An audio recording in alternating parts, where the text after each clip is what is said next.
Bismillahirrahmanirrahim. Assalamualaikum warahmatullahi wabarakatuh. Yang terhormat Bapak Ali Imran STMT selaku dosen pengampu, dan yang terhormat Bapak Fadli Rahman Baso SPD MPD selaku dosen mitra. Puji dan syukur kita panjatkan kehadirat Allah Subhanahu wa Ta'ala karena atas berkat dan nikmatnya sehingga kita semua masih sempat bertemu walau hanya secara daring. Tak lupa pula salam serta salawat senantiasa kita hanturkan kepada junjungan kita Nabi Muhammad SAW.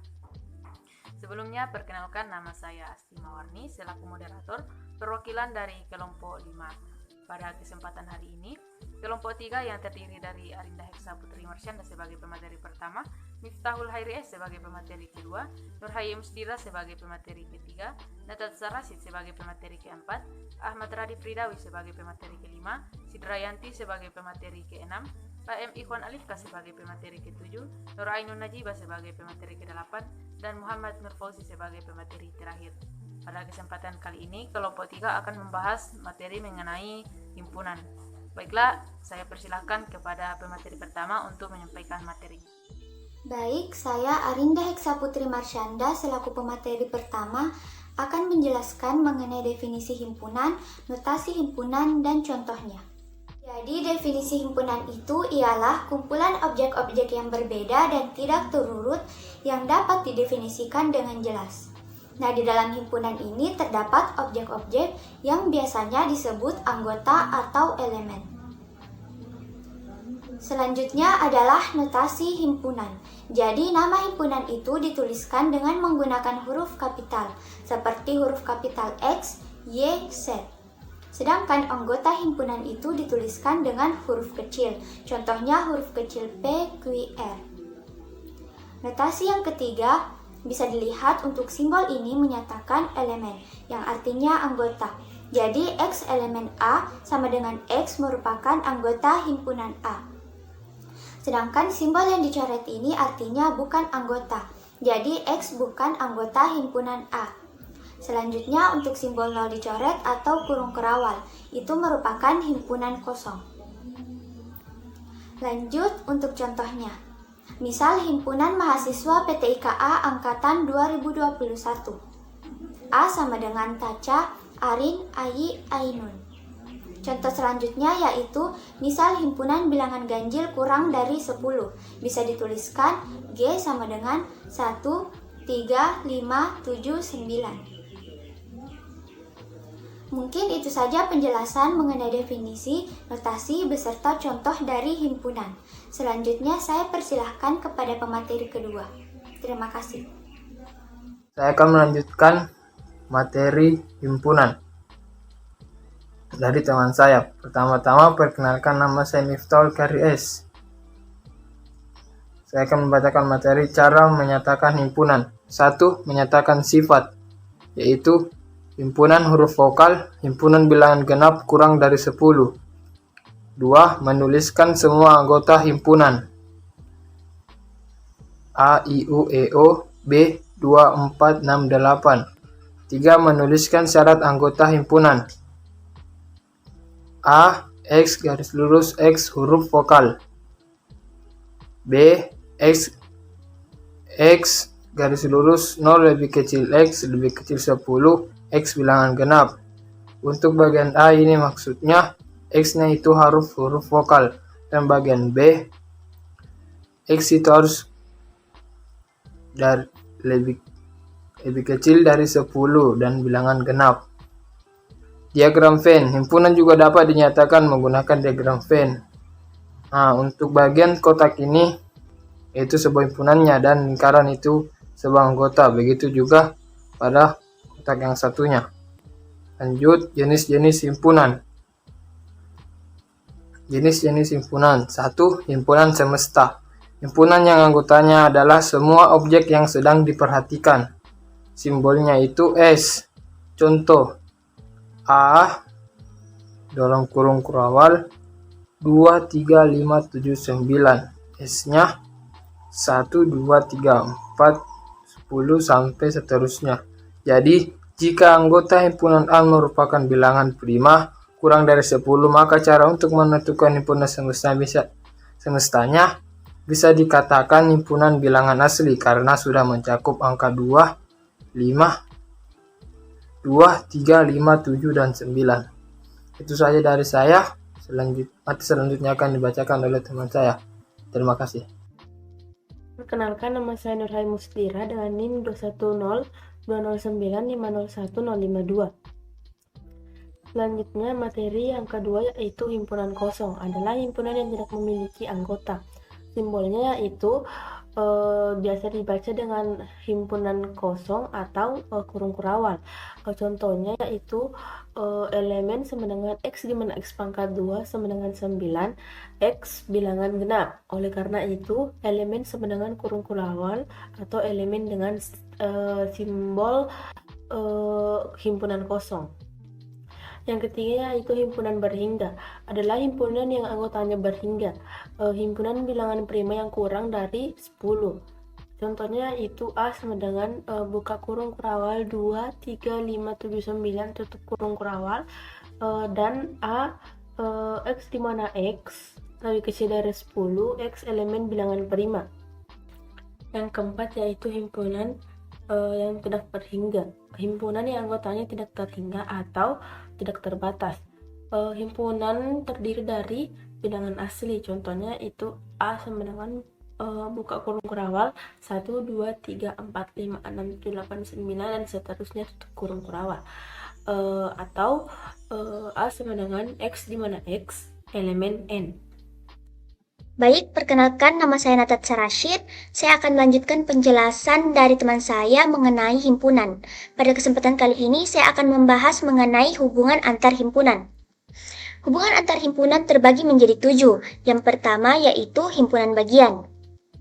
Himpunan A dapat dikatakan bagian dari himpunan D jika dan hanya jika setiap anggota himpunan A merupakan anggota himpunan B. Di sini maksudnya, semua anggota himpunan A merupakan anggota himpunan B. Akan tetapi, ada anggota dari himpunan B yang bukan merupakan anggota himpunan A. Simbol dari himpunan bagian yaitu seperti ini. Dapat dibaca A subset B atau bisa juga dibaca A himpunan bagian dari B. Contohnya yaitu A123, B1234. Dapat dilihat pada diagram Venn ini, semua anggota himpunan A yaitu 123 termasuk ke dalam anggota himpunan B.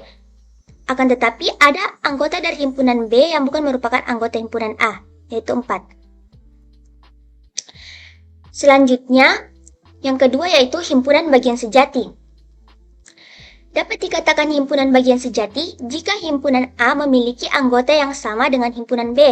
Di sini maksudnya, semua anggota himpunan A juga merupakan anggota himpunan B. Simbol dari himpunan bagian sejati hampir sama dengan simbol himpunan bagian. Bedanya pada simbol himpunan bagian sejati ada sama dengannya. Jadi cara bacanya A subset sama dengan B. Contohnya yaitu APQR, BPQR. Di sini dapat kita lihat anggota himpunan A dan anggota himpunan B itu sama. Maka dapat digambarkan dalam diagram Venn seperti ini. Selanjutnya yang ketiga yaitu himpunan sama.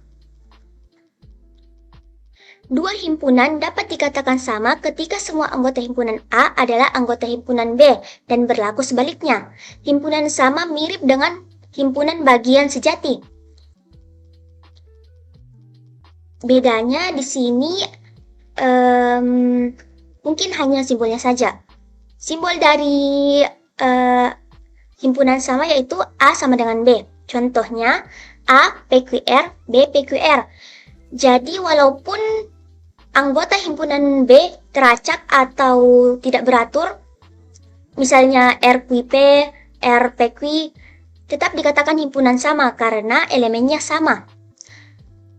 Diagram Venn-nya dapat digambarkan seperti ini, mirip dengan himpunan bagian sejati. Baiklah, itu saja yang dapat saya sampaikan mengenai hubungan antar himpunan. Selanjutnya akan dibawakan oleh teman saya. Terima kasih. Saya Ahmad Radif Ridawi akan melanjutkan presentasi dari saudari Natasha Rashid, yaitu himpunan setara atau ekuivalen. Dua himpunan dikatakan ekuivalen ketika banyaknya anggota himpunan A sama dengan banyaknya anggota himpunan B. Simbol A setara B. Contoh, A itu himpunan vokal yaitu PQR, sedangkan B himpunan angka yaitu 789. Himpunan kuasa. Himpunan yang elemennya terdiri dari semua himpunan bagian dari himpunan A. Simbol PA.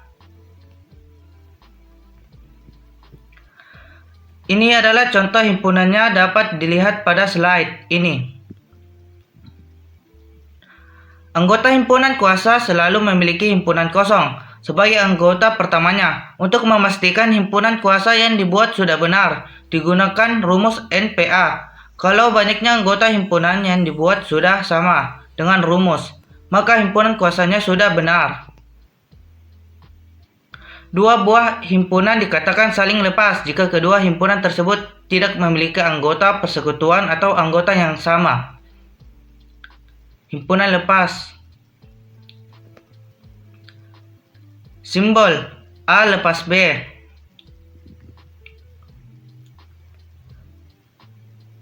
Contoh, A himpunan vokal PQR, B himpunan angka 123. Ini adalah diagram dapat dilihat pada slide. Baiklah, sampai sini yang saya dapat sampaikan. Sekian. Baik, perkenalkan nama saya Sidrayanti. Saya akan melanjutkan materi sebelumnya. Sekarang kita masuk pada materi himpunan berpotongan. Himpunan A dan B saling berpotongan. Himpunan dinyatakan berpotongan jika ada anggota himpunan A dan himpunan B yang sama. Himpunan berpotongan juga dapat disebut irisan. Simbol himpunan berpotongan. Himpunan A berpotongan himpunan B. Contoh himpunan A 2357, himpunan B 1357. Irisan. Himpunan semua objek yang menjadi anggota himpunan A sekaligus himpunan B. Biasanya kata yang dipakai dalam soal cerita yaitu dan sekaligus keduanya. Simbolnya himpunan A irisan himpunan B sama dengan himpunan X anggota dari himpunan A dan himpunan X anggota dari himpunan B. Contoh himpunan A 1, 2, 3, dan 4, himpunan B 1, 3, 5, dan 7. Gabungan. Himpunan semua objek yang menjadi anggota himpunan A dan atau anggota himpunan B. Biasanya kata yang dipakai dalam soal cerita yaitu atau paling sedikit satu dan lain sebagainya. Simbol himpunan A berpotongan himpunan B adalah himpunan X anggota dari himpunan A atau himpunan X anggota dari himpunan B. Contohnya himpunan R 137, himpunan S 235. Himpunan R berpotongan himpunan S adalah 1, 3, 5, dan 7. Nama saya Andi Muhammad Iwan Alifka. Saya akan menjelaskan tentang selisih. Himpunan objek yang menjadi anggota himpunan A tapi bukan anggota himpunan B. Simbol A per B sama dengan A dan X. Contoh, T sama dengan O, P, Q, R sama dengan P, R, S, T. Selanjutnya, komplement. Himpunan yang ada di himpunan semesta tapi bukan anggota himpunan A. Simbol A atau A sama dengan S dan X. Contoh, S sama dengan 1, 2, 3, 4, 5 sama dengan 3,5. Selanjutnya, sifat-sifat himpunan. Nama hukum. Hukum komutatif, hukum asosiatif, hukum distributif, hukum komplement ganda, hukum De Morgan, hukum idempotent, hukum identitas, hukum inverse, hukum dominasi, hukum absorpsi. Oke, baik. Saya Nur Ainun Najibah. Saya akan melanjutkan pembahasan mengenai himpunan pada submateri prinsip menghitung. Oke, kita ketahui ada dua jenis himpunan, yaitu himpunan yang saling lepas dan himpunan yang berpotongan. Yang pertama kita bahas himpunan yang saling lepas dahulu. Himpunan yang saling lepas syaratnya yaitu himpunan A mengiris himpunan B sama dengan himpunan kosong. Oke, kita masuk ke rumus gabungannya. NA gabung B sama dengan NA ditambah NB. Kemudian ada rumus gabungan lagi 3 himpunan yaitu NA gabung B gabung C sama dengan NA ditambah NB ditambah NC. Oke, cukup untuk himpunan saling lepas. Kita lanjut ke himpunan yang saling berpotongan. Himpunan yang saling berpotongan adalah himpunan yang saling beririsan. Dengan syarat, ketika himpunan A mengiris himpunan B, maka A iris B tidak boleh sama dengan himpunan kosong.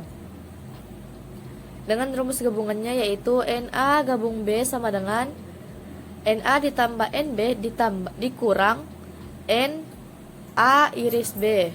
Lalu ada rumus 3 himpunan lagi. NA gabung B digabung C sama dengan NA ditambah NB ditambah NC dikurang NA iris B dikurang NA iris C dikurang NB iris C ditambah NA diiris B diiris C. Oke, cukup sekian untuk pembahasan mengenai prinsip menghitung. Saya persilakan anggota kelompok lainnya untuk menjelaskan mengenai contoh soalnya. Assalamualaikum warahmatullahi wabarakatuh. Perkenalkan nama saya Muhammad Marzuki dengan NIM 1629040032. Hari ini saya akan melanjutkan presentasi dari kelompok saya, yaitu kelompok 3. Ya, seperti yang dibahas oleh teman-teman saya sebelumnya, saya akan langsung masuk ke contoh soal. Dalam suatu kelompok siswa terdapat 8 siswa yang suka bermain musik dan 12 siswa yang suka menyanyi. Jika banyak keseluruhan siswa ada 14 orang, maka banyak siswa yang menyukai keduanya adalah. Langsung saja dijawab dengan diketahui A. Himpunan siswa yang suka bermain. B. Himpunan siswa yang suka menyanyi. Ditanyakan dan dalam kurung A berhimpun dengan B, dimana maksudnya adalah dari 14 orang siswa, berapakah siswa yang menyukai keduanya? Seperti itu. Langsung saja ke penyelesaiannya. N dalam kurung A himpun B sama dengan N dalam kurung A tambah N dalam kurung B kurang N kualikan atau tidak berhimpun dengan B kurung N dalam kurung A berhimpun dengan B dikurang 8, ya, dimana jumlah siswa 8 yaitu siswa yang suka bermain musik ditambah dengan 12 siswa yang suka menyanyi, lalu dikurang lagi dengan 14 itu jumlah keseluruhan siswa. Jadi maka didapatkan hasil 6 orang. Ya, di sini dikatakan 6 orang, yaitu 6 orang yang menyukai kedua jenis musik, kedua jenis kesenian, yaitu menyanyi dan bermain musik. Nah, seperti itu, mungkin itu saja yang bisa saya jelaskan pada kesempatan kali ini. Assalamualaikum warahmatullahi wabarakatuh. Baiklah, kita sudah mendengarkan penjelasan materi mengenai himpunan. Sebelum saya menutup presentasi ini, izinkan saya menyampaikan kesimpulan dari materi yang dibawakan. Himpunan adalah kumpulan objek-objek berbeda yang tak berurut yang dapat didefinisikan. Objek-objek dalam himpunan disebut juga elemen atau anggota himpunan. Himpunan biasanya dituliskan dengan huruf kapital, sedangkan anggotanya dituliskan dengan huruf kecil. Himpunan terbagi menjadi 4 jenis, yaitu himpunan semesta, himpunan kosong, himpunan berhingga, dan himpunan tak berhingga. Hubungan himpunan terbagi menjadi 7, yaitu himpunan bagian sejati, himpunan sama, himpunan setara, himpunan kuasa, himpunan lepas, dan himpunan berpotongan. Operasi himpunan terbagi menjadi 4, yaitu irisan, gabungan, komplemen, dan selisih. Demikianlah kesimpulan yang dapat saya sampaikan. Saya dan kelompok 3 mohon pamit undur diri. Terima kasih atas perhatiannya. Mohon maaf apabila ada salah kata. Akhirul kalam. Wassalamualaikum warahmatullahi wabarakatuh.